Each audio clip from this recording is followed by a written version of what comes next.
Saudara-saudari, marilah kita mendengarkan renungan dengan judul Upah Mengikuti Yesus, yang berdasarkan pada Injil Markus bab 10 ayat 28, 29a dan 30c.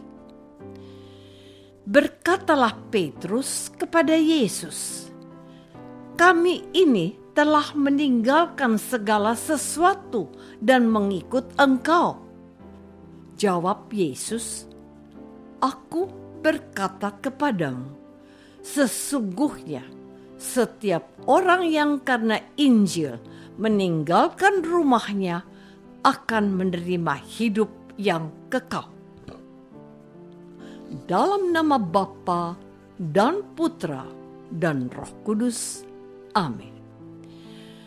Saudara-saudari terkasih dalam nama Tuhan Yesus Kristus. Ketika menyimak perkataan Petrus, saya bertanya, apakah ini sebuah protes atau sebuah pertanyaan? Kalau saja yang dituju olehnya, saya akan berkata kepada, "Maksudmu apa?" Tetapi Tuhan Yesus sudah tahu arah pernyataan Petrus ini. Mau dibawa kemana kami ini? Kami ini sudah mengikuti Engkau, Tuhan Yesus. Untuk apa yang sudah kami kerjakan selama ini? Kami ini sudah mengorbankan segala sesuatu hanya untuk mengikuti Engkau.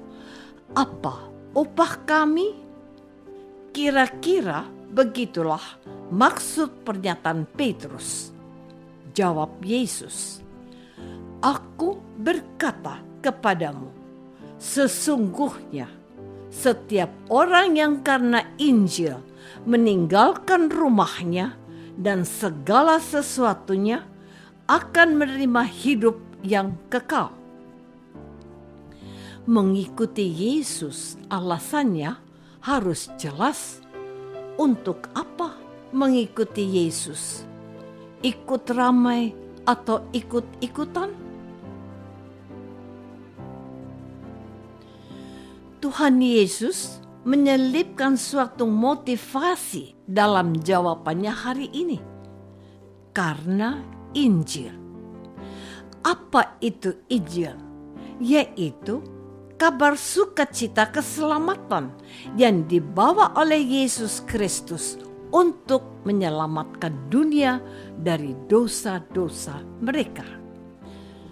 Saudara-saudari terkasih, dalam refleksinya Santo Paulus menulis dalam suratnya yang pertama kepada jemaat di Korintus, "Aku memberitakan Injil tanpa upah."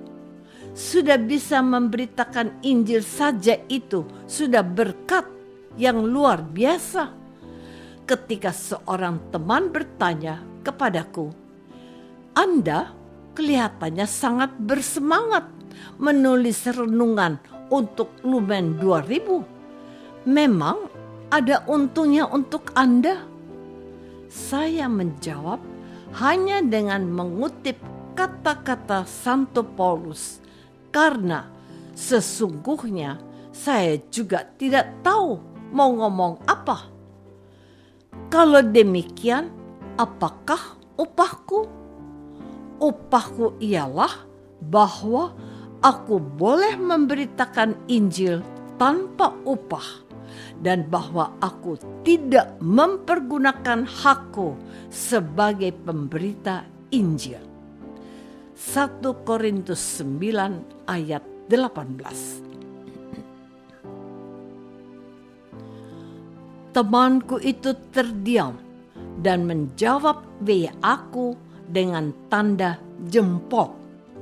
Santo Petrus bertanya sesungguhnya kepada Tuhan Yesus tentang upah apa yang akan diperolehnya dengan mengikuti Yesus. Tidak demikian dengan Santo Paulus. Ia sudah merasa tersanjung dan terberkati ketika Yesus menampakkan dirinya kepadanya dan telah menjadikan dia alat di dalam tangannya untuk menjadi pewarta keselamatannya. Saudara-saudari terkasih, tentu saja saya tidak ada yang salah dengan keinginan tahu Petrus tentang upah yang akan diterimanya dengan mengikuti Tuhan Yesus. Bahkan tentang hal ini, Santo Paulus sendiri menegaskan bahwa setiap pekerja patut mendapat upah. Katanya dalam suratnya yang pertama kepada Timotius, penatua yang baik pimpinannya patut dihormati 2 kali lipat, terutama mereka yang dengan jerih payah berkhotbah dan mengajar. Bukankah kitab suci berkata, seorang pekerja patut mendapat upahnya? 1 Timotius bab 5 ayat 18 dan Lukas bab 10 ayat 7. Begitulah dua sikap seorang beriman yang secara serius mau melayani Tuhan dengan memberitakan Injilnya. Namun, setiap orang Kristen adalah seorang pengikut Kristus, dan karena nama Kristus itulah mereka disebut orang Kristen. Seorang pengikut Yesus adalah orang memikul salibnya setiap hari, menyangkal dirinya, dan mengikuti Yesus. Upahnya adalah bukan emas, bukan perak, dan bukan permata, melainkan kehidupan yang kekal. Bagi mereka yang mendewa-dewakan keduniawian di bumi ini, janji Tuhan itu tidak memiliki makna apa-apa. Tetapi bagi mereka yang menyadari dan link bahwa hidup di dunia ini cuma mampir ngombe atau berhenti sejenak untuk minum, maka orang itu akan berjuang untuk membangun hidup baik untuk kehidupan yang akan datang. Filosofi orang Jawa ini masuk dalam kriteria positif bahwa seorang Kristen harus memaknai hidupnya dengan mewartakan Injil melalui kesaksian hidupnya, perilakunya, dan perkataannya. Saudara-saudari terkasih, Tuhan Yesus berkata lengkap begini, "Aku berkata kepadamu, sesungguhnya setiap orang yang karena Injil meninggalkan rumahnya, saudaranya laki-laki, saudaranya perempuan, ibunya atau bapaknya, anak-anaknya atau ladangnya."